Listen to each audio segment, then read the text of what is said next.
We want the holiday season to be a time of joy and happiness, but sometimes the stress of inflation, travel, getting along with everybody's in-laws, managing all the fun activities, that can steal some of the joy sometimes. So we've got Matthew P. Hoffman here, a Greenville relationship coach and podcaster, joining us with a bit of a holiday survival guide for families. Welcome. Thank you. Nice to be here. Love it. Yeah, I'm glad to have you here because first, you know, this is where the stress starts creeping in. What is it we're trying to survive? What's making everybody's holiday feel extra stressful right now? Well, I think it's really difficult right now because there's so much uncertainty. There's uncertainty about the economy and jobs and what's coming up. So people already have that high level of stress.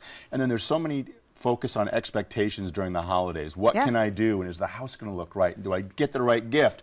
And a lot of those needs and expectations are not communicated, so we're guessing, and that just really helps build the stress level. Yeah, so I know we're talking about communication during this. Survival guide tactic number one, you say get ahead of the financial stressors any way you can. What do you tell people about that? Well, I think that you have to get an agreement with your partner, with your spouse, about what you're going to spend in the holidays and what you're not, and how you're going to approach it. And that, like anything else in your relationship, is just another agreement. And if you all have a game plan and you're proactive about it, then you know how to act as those opportunities come up, as opposed to people being independent contractors and not really being and pulling the rope in the same direction. Yeah, making knee-jerk decisions, and it doesn't always work out well that way. No. This is also the time we're starting to worry about finding that perfect gift. You mentioned that before, but really you say giving back to others ends up being more rewarding. What do we need to know there? Well, it can be. You know, one of my favorite quotes is seek your own and another's good. And when we're struggling with stressors or things or pressure on ourselves, the best thing that we can do is look outside of ourselves and see how we can help somebody else.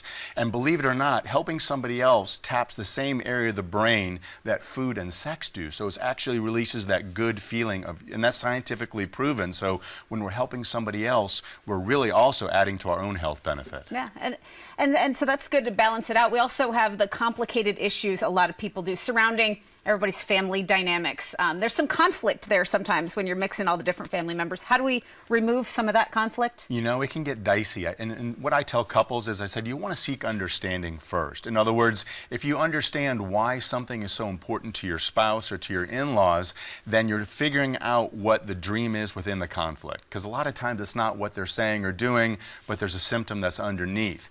And if you have those difficult in-laws, or you're dreading getting together with some of the family members, if you think about the extended family as your wife's family or your partner's family, then you're honoring your spouse by honoring her family. And your relationship is about honoring your partner. And if you can show that love and give some grace to her family, then you're really doing a great job of honoring your relationship. Make it work no matter what's happening, and you can smooth things over easily.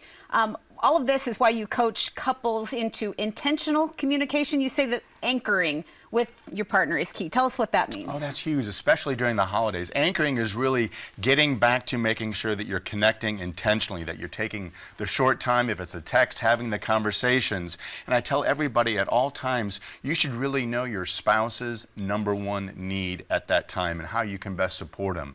And if you're not sure what it is, you have to ask, because we're not mind readers. I know I'm not. And so if I ask my spouse, my partner, my wife, I go, how can I best support you right now? If you know that, then it means you can show up and be what they need, especially in times of stress and difficulty. Yeah, and really, any of these points we talk about, you could have an hour-long podcast about it. You've authored books, you've got the podcast, a network of social channels as well, and you've assembled this network of professional certified therapists that conduct webinars and training sessions, and it's all about strengthening relationships. What do you want us to know there? You know, I think prioritization is what's key. I think any relationship problem can come back to the fact that you're not prioritizing your spouse. You're putting work or your extended family or your kids, or you're putting something ahead of them, and it takes a toll. So learning through counseling and books and podcasts and constantly having that growth mindset helps you make sure that your partner is in that #1 position in your life. Yeah, and it's important to know what you can do to put yourself in the best possible situation there. So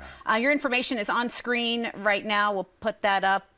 People can get a hold of you all those ways. Anything else before we head out as we enter this part of the year? You know, just make sure that you are leaning into your spouse, putting them in that first place position and investing, because every time you make it a deposit in that emotional bank account, it strengthens the relationship and helps make you bulletproof as those challenges come about. Matthew Hoffman, thank you very much. We appreciate it.